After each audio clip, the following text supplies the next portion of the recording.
Ya Imam Rusni ya sanadi anta babullahi mu'tamadi fabidunyaya wa akhirati Allah Allah ya Rasulullah خذ بيدي صلاة الله وسلام على من روحي القرآن صلاة الله وسلام على من روحي القرآن وأهل بيته الكرام وصحبه ذوي القرآن وأهل بيته الكرام وصحبه ذوي القرآن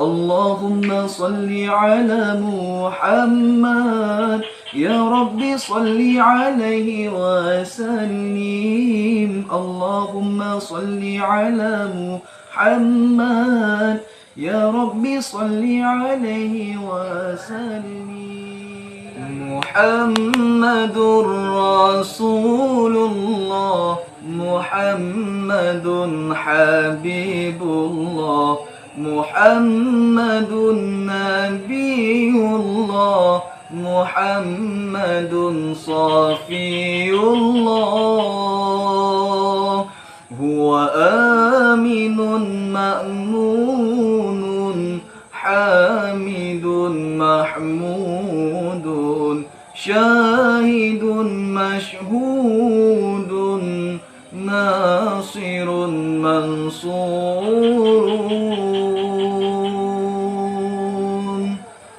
inilah sebagian nama-nama Nabi Rasul Mustafa yang telah ada disebutkan di dalam kitab karangan ulama.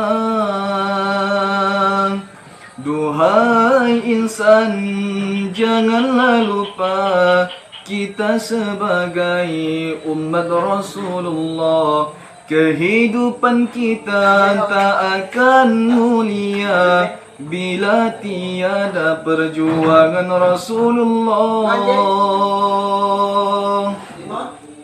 Siapa yang banyak bersolawat, dialah orang yang paling dekat bersama Rasulullah di akhirat.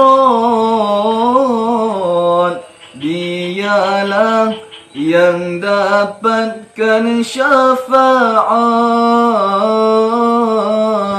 Berbahagialah kita bila bertemu Nabi, keselamatan kita selalu akan diberi.